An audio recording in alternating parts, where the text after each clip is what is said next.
When the fake cops showed up to tow my car, I thought it was a prank, but by the time I realized what they really wanted, it was already too late to pretend this was just about a parking violation. I moved to Brookhaven Ridge because I thought it was quiet, peaceful, the kind of place where people waved when they walked their dogs, and the loudest thing you heard at night was the sprinklers ticking on. After 20 years in federal service, I wanted normal. Normal lasted 3 weeks. It started just before dawn, one of those gray half-light mornings when your body knows something's wrong before your brain catches up. A deep metallic clank, the hiss of hydraulics, and the low rumble of a diesel engine. For a moment, I thought maybe a delivery truck had backed into my driveway by mistake. Then I saw the red and blue flashers through the blinds. At first, I felt that old reflex kick in, the one you get from years in the bureau. Heart steady, breath shallow, mind alert. But what I saw next made me question if I was still half asleep. 2 figures stood by my government-issued SUV. Both wore dark tactical shirts with the words HOA Police stenciled in bright white across the back. One held a clipboard, the other zip ties. Their badges gleamed under the streetlight, but something about them looked off. Plastic sheen, crooked edges, party store quality. I cracked the front door. "Morning," I said. "Something I can help you with?" The taller one, a man built like a linebacker, snapped his chin up. "Sir, we're here on official business. Your vehicle's in violation of Community Code 14B. It's being impounded." "Impounded?" I echoed. "This is a government vehicle." "That's not our concern," the other one, a woman with sharp eyes, cut in. "All residents have to comply with neighborhood standards." Their tone had that fake cop confidence I'd heard 100 times from wannabe enforcers. I'd worked undercover in biker gangs and militia compounds. I knew how power looked when it was borrowed, not earned. "Then you've got paperwork," I said, reaching out a hand. The woman smiled thinly and passed me a single sheet. It looked like it had been printed off a cheap template. No seal, no signature, no court order, just the words HOA Enforcement Division across the top. I let out a quiet breath. "This isn't legal." The man stepped closer. "Sir, you're interfering with an inspection." "Inspection?" I asked. "You're trying to tow a federal vehicle off private property." That's when I noticed her, Karen Miller, standing on the sidewalk behind them, arms folded, robe perfectly pressed. Every neighborhood had one like her, the self-appointed ruler of cul-de-sacs and lawns. She called out, voice syrup sweet, "Morning, Agent Turner. I told our team you might resist. Don't make this harder than it has to be." My pulse slowed, not sped up, slowed. It's what happens when training takes over. I kept my voice calm. "Karen, there is no authorized HOA police. You know that, right?" She tilted her chin. "We restructured. The board voted last month." I almost laughed. "Funny. The state database still lists your HOA as dissolved 2 years ago." Her smile flickered just a bit. The tall man glanced at her for direction. That told me everything. These weren't professionals. They were hired muscle, probably from some fly-by-night security outfit desperate for cash. "Look," I said, "step away from the vehicle before you both get arrested for impersonating law enforcement." The man sneered. "Being FBI doesn't mean you're above the rules." Karen's eyes gleamed. "That's exactly what he thinks," she said to her 2 enforcers. "Go ahead. Document his refusal." They started taking photos of my house, my license plate, my face. That was the first real moment I felt anger. Not because of the threat, but because of the arrogance. The smug certainty that they could invent authority and expect people to obey it. I took 1 step forward. "You've got 5 seconds to leave my property." The man opened his mouth, but before he could speak, the phone in my pocket buzzed. Director Cole. I never got calls from him before 6 a.m. I turned, keeping my tone even. "1 second. Don't walk away from us," the woman barked. But I did. I stepped inside, shut the door, and answered. Cole's voice was sharp. "Turner, get to the office, now." My stomach sank. "Is this about a complaint?" A pause. Then, flatly, "Just get here." When I looked back through the peephole, the 2 officers were still there. Karen was smiling, like a queen who'd just declared war. That's when I realized this wasn't about a car. It was about control. And I'd just become the one man she couldn't control. The next morning, the sun came up looking innocent. I brewed coffee, hoping maybe last night had just been one of those suburban misunderstandings, like neighbors fighting over mailbox height. But the envelope on my doorstep said otherwise. It was thick, official-looking, with my name printed in neat block letters. Notice of violation, Brookhaven Ridge HOA Enforcement Division. Inside was a $5,000 fine and a photograph of my SUV, time-stamped, labeled, unauthorized vehicle on private property. That wasn't a misunderstanding. That was war. Around 9, I walked down to the community office, a beige prefab trailer that looked more like a storage shed than a board headquarters. The door was already open. Inside, Karen Miller was waiting behind a folding table stacked with clipboards, bylaws, and a plastic vase of fake tulips. She smiled like she'd been expecting me. "Agent Turner, I hoped you'd come in to clear this up." Her voice had that honeyed edge, polite enough to sound professional, but laced with condescension, the kind that tells you she's already decided you're guilty. "Clear it up?" I said, setting the notice on the table. "You sent fake officers to my house at 2 in the morning. She folded her hands, pretending surprise. "Oh, that. They're community safety officers, not police. A private contractor. Entirely legal." "Really?" I asked. "Because their badges said HOA police, and one of them threatened to impound federal property." Karen didn't flinch. "You seem tense, Jack. Maybe you're not used to living under neighborhood rules." I felt a slow burn rise behind my ribs. "Neighborhood rules don't override federal law." She leaned back in her chair, studying me like I was a project she'd already mastered. "You know, people around here talk. They say you work for the FBI, but nobody's seen any proof. For all we know, you could be embellishing." That line wasn't random. It was a test. She wanted me defensive, reactive, so I smiled instead. "That's one theory," I said. "The other is that your so-called HOA doesn't exist in the state registry." Karen's smile stiffened. "We're in the process of renewal." "Uh-huh." I flipped open my phone and scrolled to the state corporation database. According to this, Brookhaven Ridge Homeowners Association was dissolved 2 years ago for failure to file taxes. You can't enforce anything. For a heartbeat, something sharp crossed her face. Surprise, maybe even panic. But it vanished so quickly I almost doubted I'd seen it. "You seem very interested in our paperwork," she said coolly. "Maybe too interested." I slipped the phone back into my pocket. "That's my job, Karen. Details." She stood, smoothing her blazer, and handed me a brochure with the HOA logo. "Then you'll appreciate this. We've launched a new program, Community Compliance Initiative. Ensures everyone follows the same standards. Keeps our property values high." I glanced at the glossy cover. Photos of smiling neighbors, trimmed lawns, and, ironically, a police cruiser that wasn't real. "This program," I said, "does it include stalking residents and inventing fines?" Karen's eyes narrowed. "Careful, Agent Turner. You're new here, and we don't take kindly to accusations." "Neither does the Bureau," I replied. We stood there for a long moment, silence heavy between us. Somewhere outside, a leaf blower hummed, ordinary suburban life, pretending nothing was wrong. Finally, she sighed, tilting her head with mock sympathy. "Look, Jack, I'm trying to make this neighborhood safe. People like order, predictability. If you'd just cooperate, we could avoid all unpleasantness." The way she said unpleasantness made my skin crawl. I picked up the violation notice, folded it neatly, and slid it into my jacket. "You want predictability? You'll get it. Every action you take from now on. Documented, time-stamped, and reported." Her expression faltered, just slightly. Then she laughed. "You think you scare me because you carry a badge?" I met her eyes. "No, I think I scare you because I don't need to." As I walked out, I caught a glimpse of a small security camera above the door, its red light blinking. It wasn't city installed. It wasn't even connected to a licensed system. She was recording everything, watching everyone. I remember thinking, this isn't a neighborhood. It's a test site. And somehow, I was the variable she couldn't control. That was the morning I stopped hoping this would blow over. Because Karen Miller wasn't just enforcing rules, she was building her own little government, and I had just declared independence. The next day, my phone started buzzing before sunrise. Not a call, notifications, dozens of them.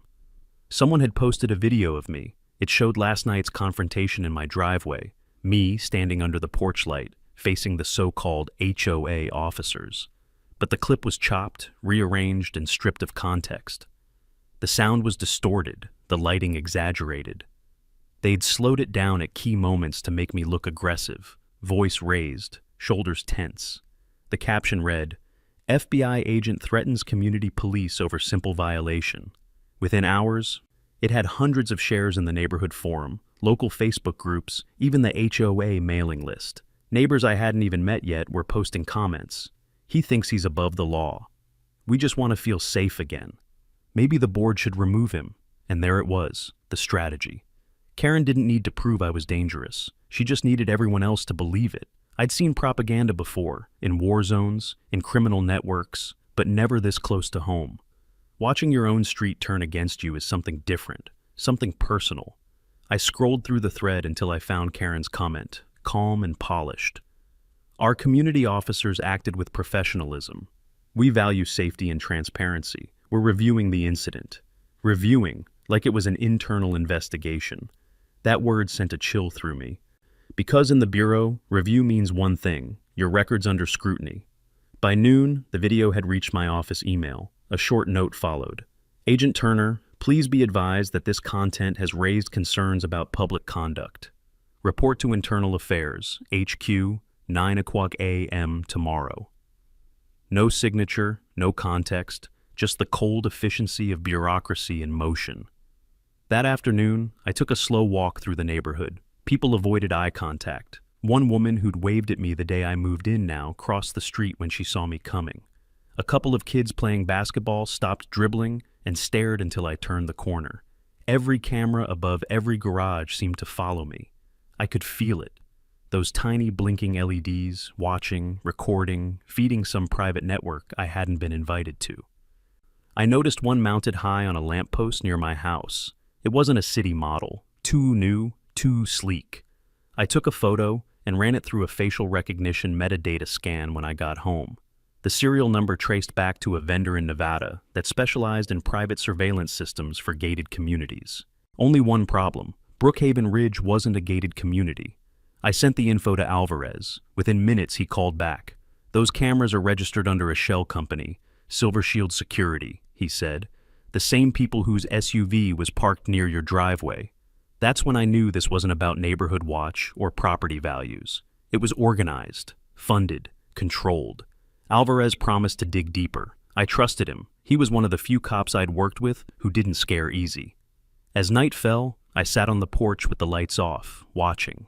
2 black SUVs drove by, slow and deliberate. The same route, same hour, both nights. When one of them stopped at the intersection, I caught the faint glimmer of a drone light above the trees. Small, silent, steady. I recorded everything: timestamps, license plates, flight paths, habit, survival. Then, around 10 p.m., my phone buzzed again. Unknown number, text only. "You don't belong here." No emoji, no punctuation, just those 4 words. I stared at the screen, the glow reflecting off my coffee cup, and thought about something my old mentor used to say. The first step to control is isolation. Karen was isolating me, digitally, socially, professionally, piece by piece. And the worst part? It was working. But she'd made one mistake. She thought fear would make me quiet. It never does, not with people like me. That night, I started a new case file on my laptop. Title line: Brookhaven Ridge HOA, Unauthorized Law Enforcement Operations. If Karen wanted a war of records, I'd fight it her way. Only mine would hold up in court. By morning, I'd slept maybe an hour. The house was silent, but my mind wasn't. Every creak in the floorboards felt like another reminder that I'd lost control of my own story.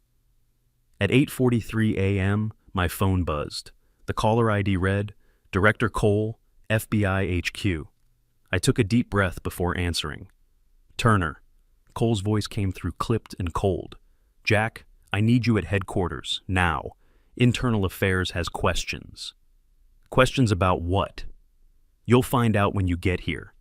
The line went dead. I stared at the phone for a long moment, feeling that dull ache in my chest that comes when something sacred starts to crack. When I arrived at the bureau, everything felt wrong.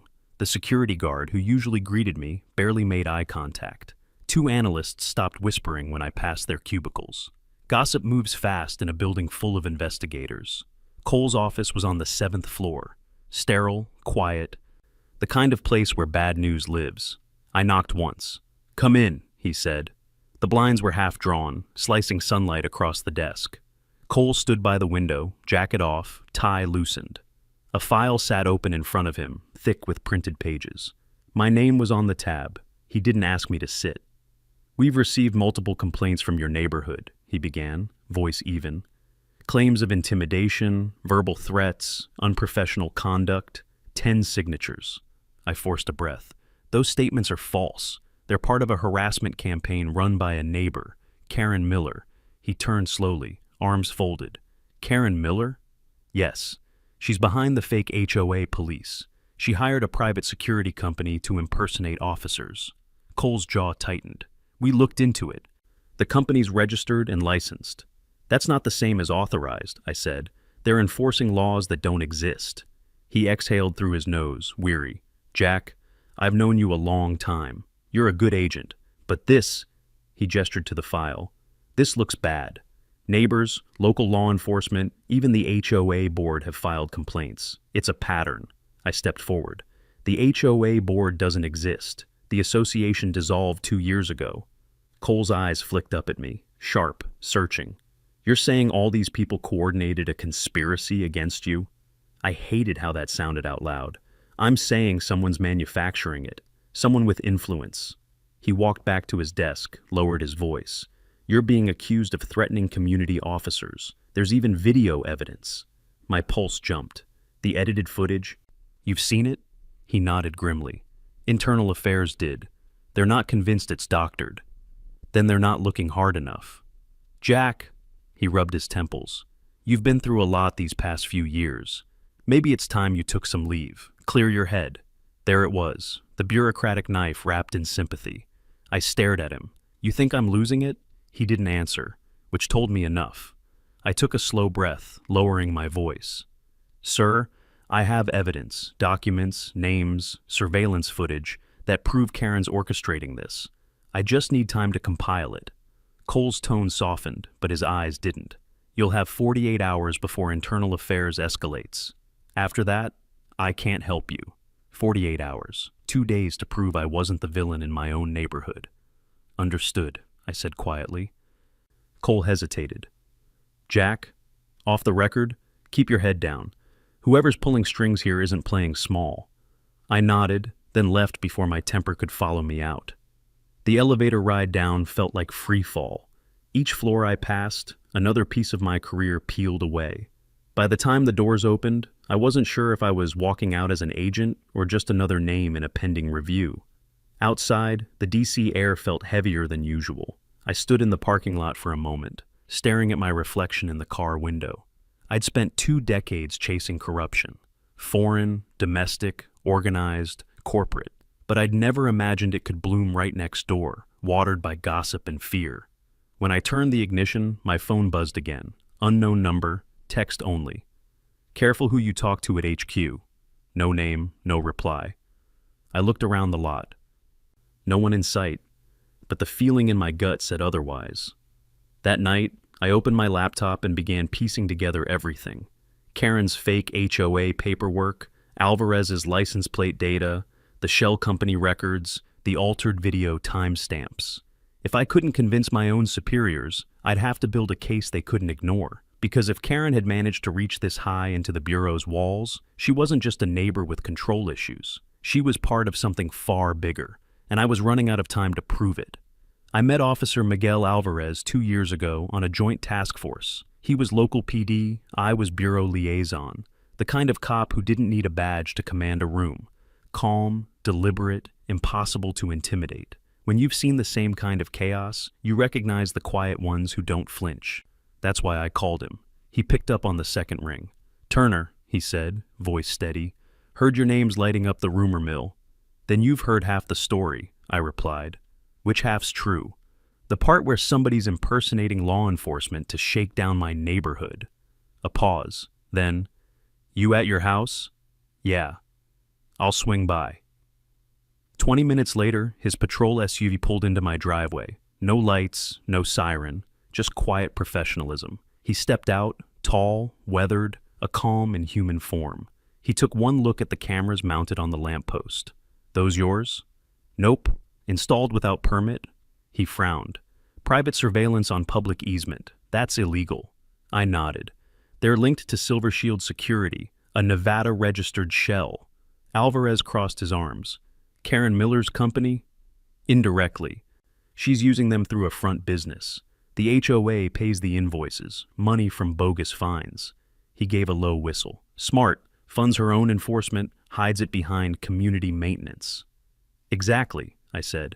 And now they've gone federal, sending doctored evidence to my office. Alvarez rubbed his jaw. That explains the pressure you're getting. Someone wants you tied up in internal review while they run the operation clean. Yeah, I muttered. And I've got 48 hours before HQ decides I'm the problem.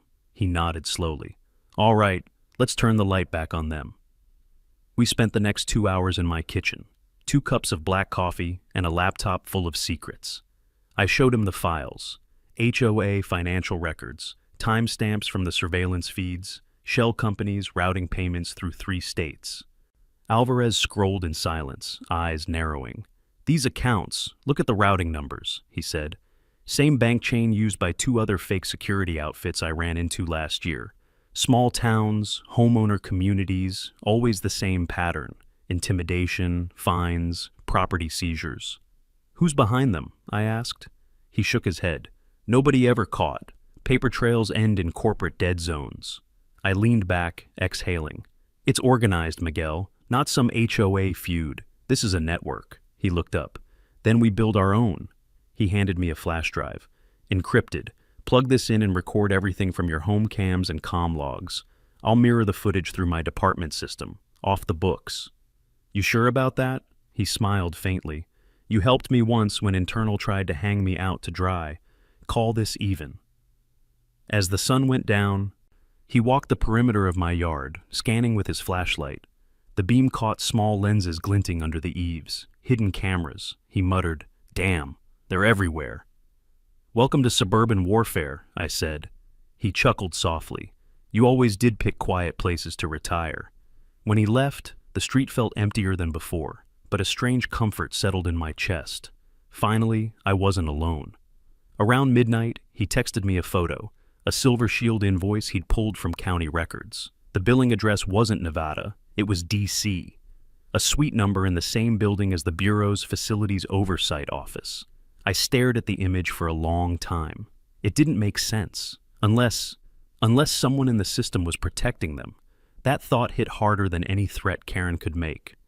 I closed the laptop, poured one last cup of cold coffee, and watched the empty street through the blinds. For the first time in weeks, I had an ally. But it also meant one thing. If they knew I had help, Alvarez would become their next target. I whispered to myself, "Hang in there, Miguel," because in my world, allies don't stay safe for long. It was close to midnight when the knock came. 3 short raps, hesitant. I almost didn't answer. These days, opening the door after dark felt like flipping a coin. But then I heard her voice, small, trembling. "Jack, it's Tamara, please. I didn't know where else to go." I unlocked the deadbolt and opened the door.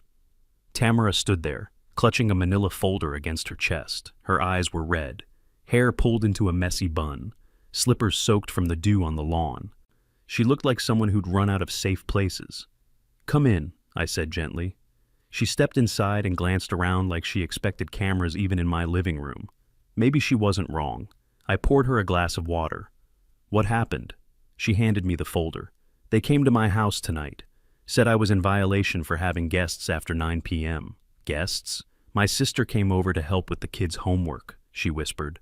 "They said her car wasn't registered with the HOA and they issued me a fine, $500. I opened the folder. Inside were photos, grainy night shots of her driveway, her front door, her children's bicycles on the porch. The timestamp matched the hour she'd texted me earlier. "They're watching us, Jack. Every night." Her voice cracked on the last word. I felt that familiar anger simmer low, the kind that comes when fear turns to exhaustion. "Who delivered this?" I asked. She hesitated. 2 men, dressed like before, the same uniforms. One of them said, You don't want to end up like the others. The others? She nodded quickly. The Harrisons. You remember them? They moved out last month. People said it was sudden, but I heard they got 3 fines in 1 week. Then their tires were slashed. The husband got fired 2 days later. He said Karen called his employer.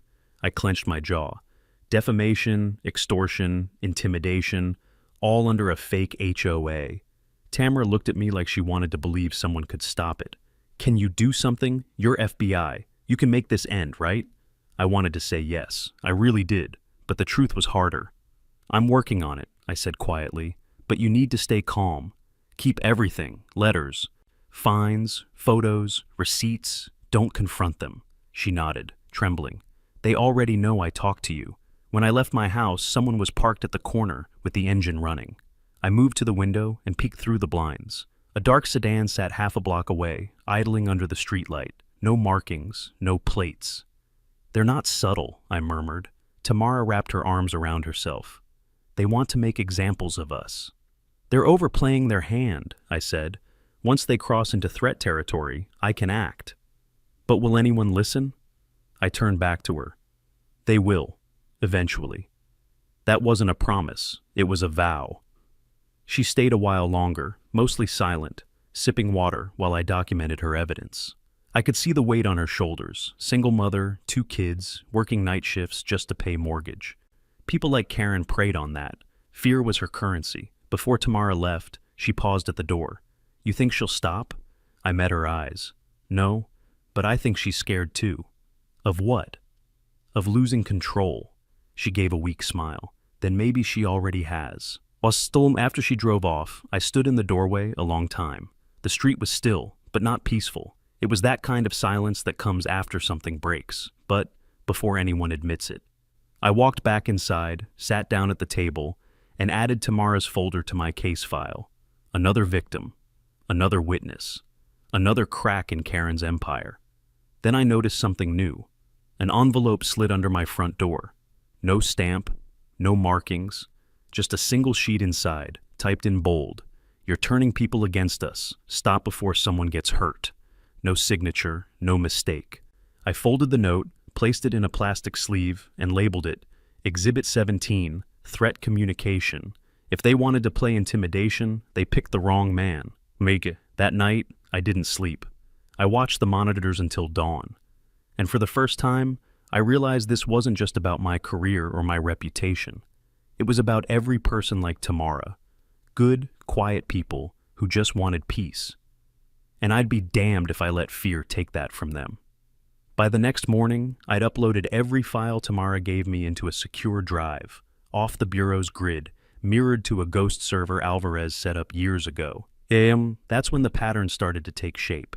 Each violation notice, each fine, each community enforcement record, all of it pointed to the same vendor, Silver Shield Security LLC. The payments funneled through identical invoice templates, but with different shell names: Greenpoint, Safe Haven, Blue Line Management, all registered to P.O. boxes in Nevada, Florida, and Virginia. It wasn't a local scam anymore. It was a web. I called Alvarez. You sitting down? Always am when the news is bad. I think Silver Shield's running copycat HOAs across 3 states, all with identical safety divisions, all extorting residents under false authority. He whistled low. That's organized racketeering. You're talking federal territory. I know, I said, but I can't open a file while Internal Affairs has me flagged. You'll need to move first. All right, he said. Let's meet off-grid. We chose a diner 30 miles south, the kind that still had paper menus and coffee that tasted like it remembered the 80s. Alvarez sat in the corner booth, facing the door. Always facing the door. He slid a folder across the table. County records, utility filings, and one interesting lease agreement. I flipped it open. Inside was a photo of an office complex, Suite 4B, Langston Holdings. Langston? I said. I've seen that name before. Same owner behind Silver Shield's Nevada P.O. box. I frowned. And Langston Holdings just leased property from a development trust called, get this, Brookhaven Investments. The name hit like static in my head. Brookhaven, as in my neighborhood. He nodded. Karen Miller's listed as a trustee. The waitress poured coffee without asking. Alvarez waited until she left before continuing. Your HOA is not a front. It's the prototype. Karen's running the pilot for a national model. Fake governance, real revenue. I leaned back, exhaling slowly. She's not just power hungry. She's being paid to be. We sat in silence a moment, letting the noise of the diner fill the gaps.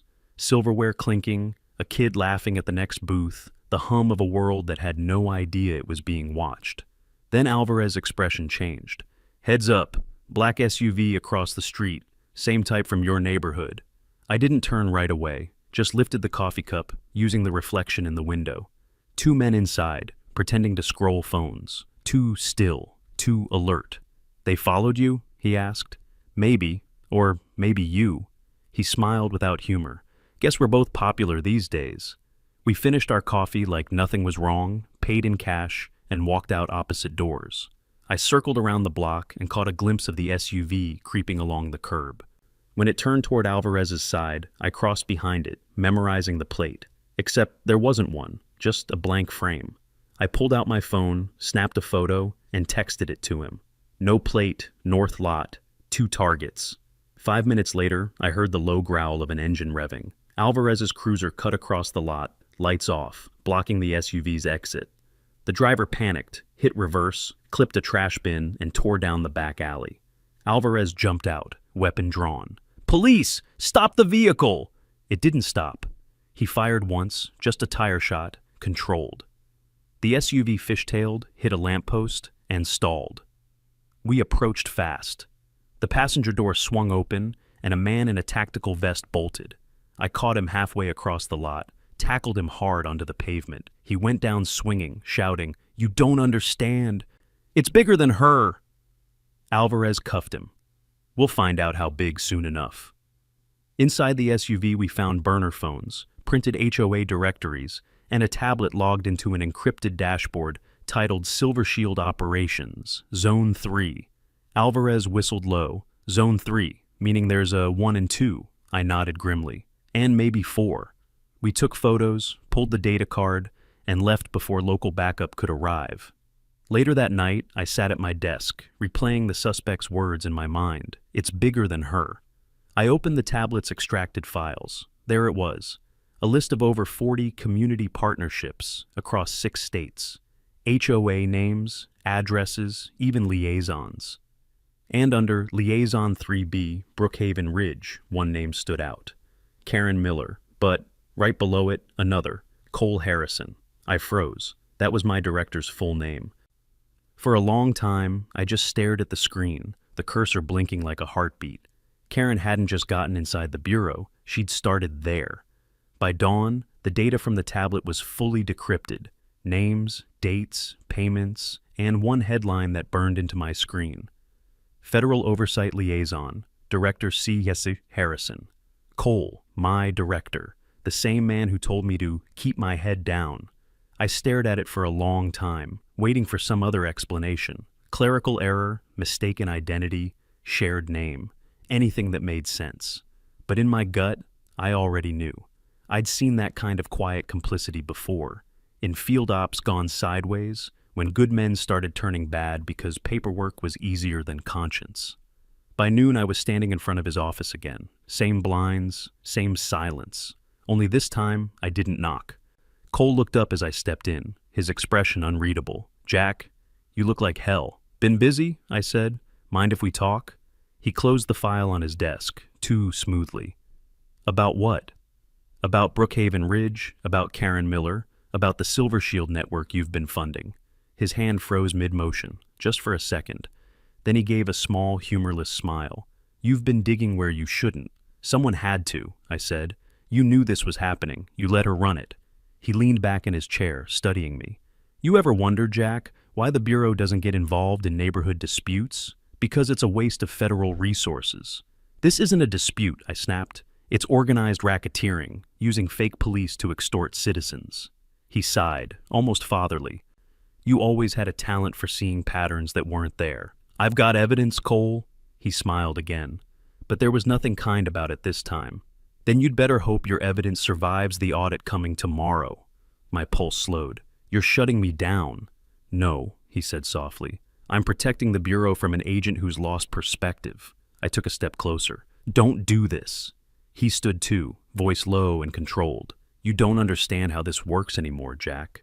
The Bureau runs on perception. Karen's people help maintain it. Neighborhood order, civilian cooperation, local control. It's what Washington wants. You think we fund community policing programs for fun? So, you're telling me this whole thing, fake HOA police, surveillance, intimidation, it's sanctioned? He didn't answer directly, just said, sometimes it's easier to manage the public when they police themselves. I stared at him, feeling the floor tilt under me. You've crossed the line. No, he said calmly. I erased it. I don't remember leaving the office. 1 minute I was standing there, the next I was outside in the parking lot, breathing hard, fists clenched. Every instinct screamed to expose him, but that would take time, proof, strategy, and right now he controlled both. My phone buzzed again. Alvarez. You okay? He asked. Define okay. He didn't press. You were right. Silver Shield's shell accounts lead back to DC oversight budgets. Small-scale civic security grants. Somebody's laundering taxpayer money through neighborhood enforcement projects. That somebody is my boss, I said quietly. The line went silent for a long beat. Then Alvarez said, You sure you want to keep going with this? If he's in it, they'll bury you before you hit send. I looked across the lot, watching 2 black sedans glide past HQ's gate. They already started. Then we fight smart, he said. Get me everything you've got. I'll move it through a state contact, outside federal channels. Do it, but keep yourself clean. They'll come for you next. He chuckled dryly. Wouldn't be the first time. That night, I went home to a power outage. The whole street was dark, but only my house had the breakers tripped. Coincidence, maybe. But the air smelled faintly of burnt plastic, like someone had tampered with the junction box. I grabbed a flashlight and stepped outside. The sky was moonless, quiet except for the hum of distant generators. That's when I saw it, on my porch, under the doormat. An envelope. Same as before, no markings. Inside, a single photograph, me and Alvarez at the diner, talking. The camera angle was high, like from a drone. On the back, typed in clean block letters. You're not as invisible as you think. I sat there in the dark, holding the photo, feeling the last illusions of safety drain away.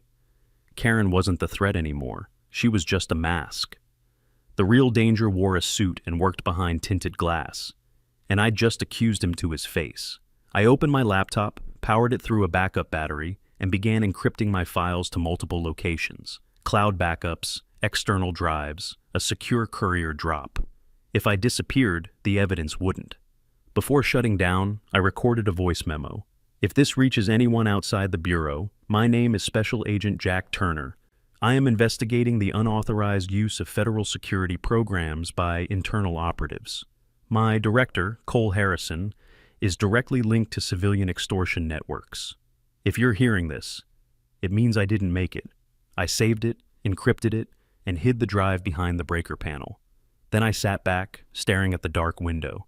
Somewhere out there, Karen Miller was still pulling strings, but now I knew whose hand held them. And for the first time in my life, I didn't know who the enemy really was, the criminal outside my house, or the one who signed my paychecks. When you've been in the Bureau long enough, you stop believing in coincidences. People say wrong place, wrong time, but in my world, those are coordinates. Someone puts you there, someone plans it. By the next morning, Alvarez and I had a plan. Simple. Dangerous, clean. We'd feed them bait, a trail of false intel pointing to a hidden drive in my garage, containing unreleased HOA recordings that tied Karen to her private enforcers. We'd leak the location through a burner email routed to one of Silver Shield's proxy servers. Then we'd wait. If Karen's people came for it, we'd have our proof. If the Bureau came first, we'd know Cole was running interference. Either way, someone would show their hand.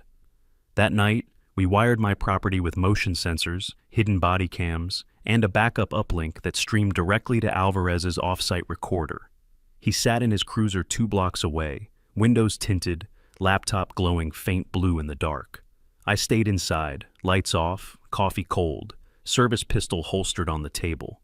Midnight passed, 1 a.m., 2, Nothing. Just the hum of cicadas and the distant buzz of a generator from the next street over. Then, 3 soft clicks from the side gate. Lockpicks. I went still, breathing through my nose. Through the monitor feed, I saw them. 2 figures in dark tactical gear, faces covered, flashlights red-filtered. They moved with trained precision, not the sloppy bravado of HOA bullies. These were professionals. One whispered into a mic, "Target location confirmed, moving to retrieve." I texted Alvarez a single word, "Contact." He replied instantly, "Hold position." The first man cut power to the security lights. The second pried open the side door with a crowbar wrapped in cloth to muffle the sound. They stepped inside. I let them move through the hallway, slow, deliberate, searching. One whispered, "Garage is this way." That was their mistake.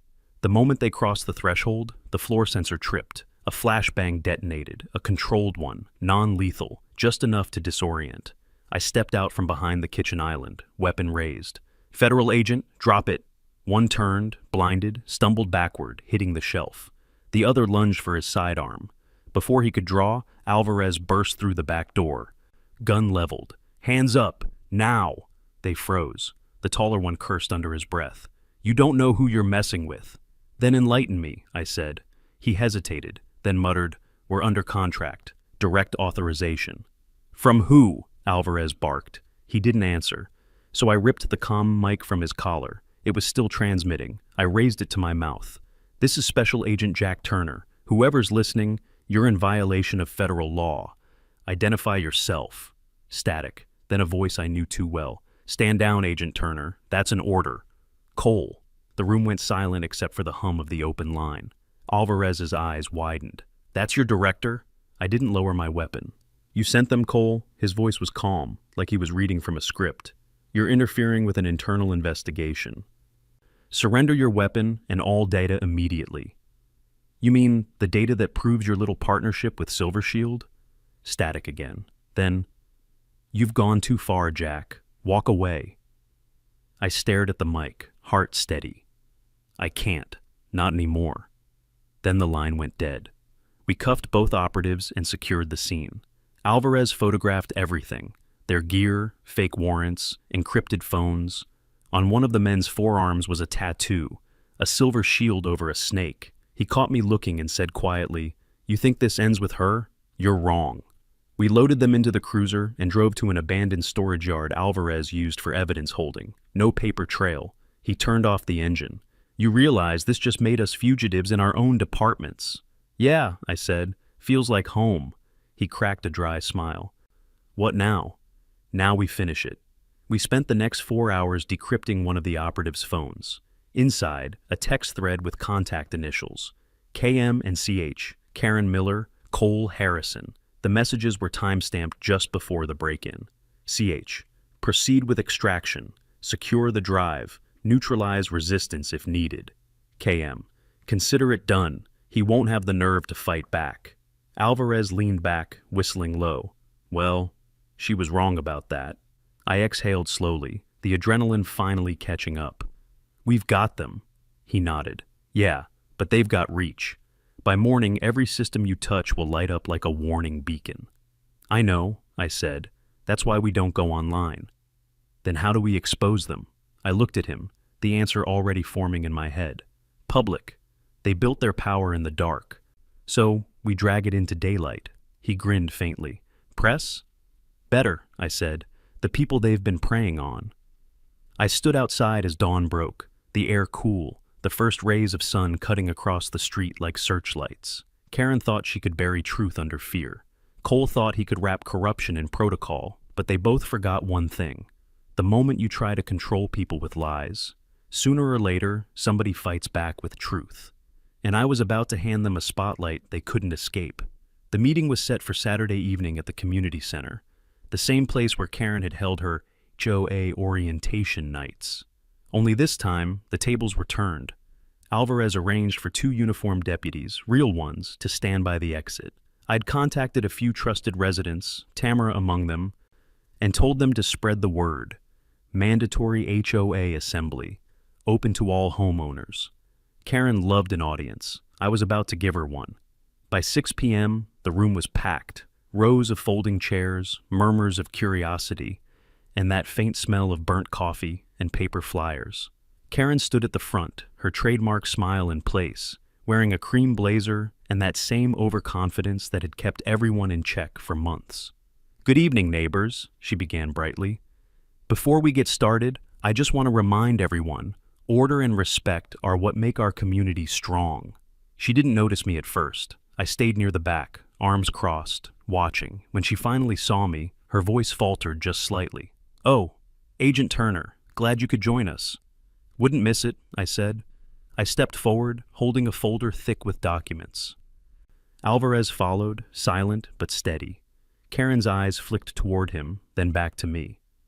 "If you're here about that misunderstanding last week—" "Not a misunderstanding," I cut in, "an investigation." The room went still. She laughed, that brittle, rehearsed laugh of hers. "Oh, come now. You're not here in an official capacity."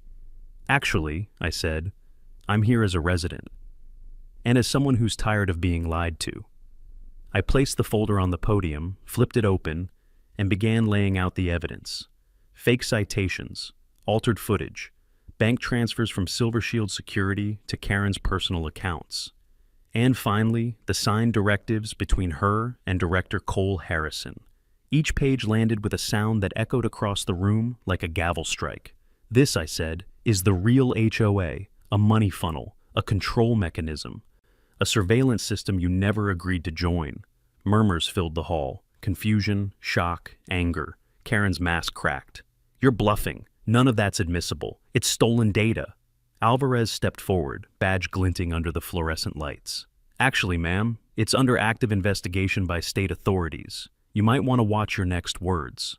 Her gaze darted around, searching for allies. But the crowd that once followed her now pulled back. Even her closest supporters looked down at the floor. I continued. "You told everyone these community officers were protecting them, but they weren't law enforcement. They were paid enforcers, operating under false authority." A voice from the crowd, an older man, spoke up. "She fined me $3,000 for repainting my fence." Another woman. "She threatened to foreclose my house." The room was unraveling. Karen raised her hands. "Listen to me. This is all part of a smear campaign. He's trying to distract you from his own misconduct." "Then explain this," I said, and held up the photo. The drone shot of me and Alvarez at the diner. "You had your people spying on federal agents. Under whose authorization?" Her lips parted, but no sound came out. "You wanted power," I said softly. "You got it, and now you get the consequences." Alvarez signaled to the deputies. "Ms. Miller, you're under arrest for impersonating law enforcement, wire fraud, and conspiracy to defraud the public." For the first time, Karen's composure shattered. "You think this ends with me?" she hissed. "You don't know what you've started." "Maybe not," I said, "but I know where it ends, for you." The deputies moved in, cuffed her hands, and led her toward the exit. Cameras flashed, neighbors recording, documenting, reclaiming their own truth. As she passed me, Karen turned one last time. Her voice dropped to a whisper. "He'll come for you next." "Let him," I said. "At least now the world's watching." When the doors closed behind her, the room erupted. Not in applause, but in relief. People hugged, cried, asked questions. Tamara approached me, tears in her eyes. "Is it over?" I looked at her, then at Alvarez. "Not yet, but for the first time it's in daylight." He nodded. "Sunlight's the best disinfectant." Outside, the evening air felt cleaner, sharper, the kind of air that comes after a storm finally breaks. But as I walked to my car, I couldn't shake the echo of her last words. "He'll come for you next." And somehow, deep down, I knew she wasn't wrong. It took less than a month for the neighborhood to change. The fake patrols vanished overnight. The phony citations stopped. People walked their dogs again, waved at each other again. Kids played basketball in driveways that had once been under review. For the first time in months, Brookhaven Ridge felt alive. But order, real order, never comes cheap. Karen Miller's arrest hit the local news first, then state, then national. Neighborhood Queenpin charged an HOA police fraud scheme. The story ran for days. Her mugshot, no makeup, no smile, became a symbol of suburban corruption. Behind the headlines, though, something quieter happened. A memo leaked from the Bureau, an internal audit, a line item about unapproved civilian oversight programs. And at the bottom of that memo, one name had been redacted, but I didn't need to read it to know whose it was. Director Cole Harrison. He resigned the same week Karen was indicted. Personal reasons, the press release said. No charges filed, no follow-up questions. The Bureau moved on, like it always does. One Friday morning, my boss called me in. He looked different, lighter, somehow. Internal Affairs cleared your record, he said, sliding a file across the desk. No disciplinary marks, you're back on full duty. I nodded slowly. Appreciate it. He leaned back. They also wanted me to tell you, off the record, you were right. About her. About all of it. Doesn't feel like winning, I said. He smiled faintly. It never does. We shook hands, and for the first time in months, I felt the weight lift. Just a little, but deep down, a small voice whispered, not yet. That weekend, I drove through the neighborhood again. The lawns looked green, the mailboxes freshly painted, the air peaceful. Yet every now and then, I'd catch a glance. Someone watching from a window, curtains shifting. Fear doesn't fade that fast. Tamara was out front trimming her roses. She smiled when she saw me. Looks like the world's back to normal, she said. Yeah, I answered. Or close enough. She hesitated. They said Karen's making a deal. Cooperation for leniency. I nodded. I heard. She's naming names. Tamara frowned. You think she'll drag more people down? Maybe, I said quietly. Maybe that's what scares them. That night, I sat at my kitchen table, a single lamp casting long shadows across the walls. On the table lay the last piece of evidence from the Silver Shield files, a list of funding accounts. Most had been frozen, one hadn't. Account holder, CH. Community Renewal Initiative. The same initials, the same pattern, different name. They'd simply changed the label, shifted the money, and started over somewhere else. I leaned back, exhaling slowly. Order restored, I muttered to myself. At least for now. My phone buzzed with a message from Alvarez. Got a lead. Out of state. Same tactics, new names. You in? I stared at the screen for a long moment. Then I typed back, always. As I shut off the lamp, the neighborhood outside was quiet again. Peaceful, ordinary, just like it had been the day I first moved in. But I knew better now. Beneath every perfect suburb, there's always something rotting under the grass. All it takes is one person like Karen, or one man like Cole, to bring it crawling to the surface. I holstered my badge, checked the lock on the door, and whispered into the dark, let's see how deep this goes. 3 months later, the leaves turned amber, the air sharper. Brookhaven Ridge had settled into its new rhythm. Yard sales, bake-offs, the faint hum of normal life. But I'd learned that normalcy is a fragile disguise. Scratch the surface, and the cracks start whispering. The Bureau reassigned me to a joint federal-state task force. White-collar crimes, municipal corruption, the kind of slow-burning cases most agents avoided. It suited me fine. There's something comforting about hunting ghosts when you've already been haunted. One morning, Alvarez called. Got something strange, he said. Different county, same pattern. Fake HOA, phony cops, same shell fund names, just tweaked. Location? I asked. Riverview Estates, 2 hours south. I almost laughed. Of course it's got a nice name, he sighed. Meet me there this weekend. Bring that paranoia of yours. Might need it. Friday night. I packed light. Just a duffel, my badge, and a copy of Karen's old records. Before I left, I stood by the window, watching my quiet street glow under the porch lights. For once, no patrols, no threats, no false citations, just silence. Still, something tugged at me, an instinct I couldn't name. I glanced toward the curb. Across the street, under the oak tree, sat a car I didn't recognize. Dark, older model, lights off. At first, I thought it was a neighbor's visitor. Then I noticed the faint glint of a lens behind the windshield, a camera. I stepped outside slowly, pretending to check my mailbox. The car didn't move. When I turned back toward the house, my phone buzzed. A text from an unknown number. Nice neighborhood. Hope it stays that way. No signature, no context. I looked up again. The car was gone, just like that. The next day, Alvarez and I met in a diner off I-87, the kind of place where the coffee never stops pouring, and the locals never stop watching. He slid a file across the table. You were right. Funding lines match the old Silver Shield network. Different directors, but same playbook. I flipped through the pages. HOA letters, forged permits, extortion trails, familiar ghosts with new names. He leaned closer. You think Cole's behind it again? Not directly, I said. Men like him don't vanish. They replicate. Someone else picked up the torch. Alvarez nodded grimly. Then it's the same game, different board.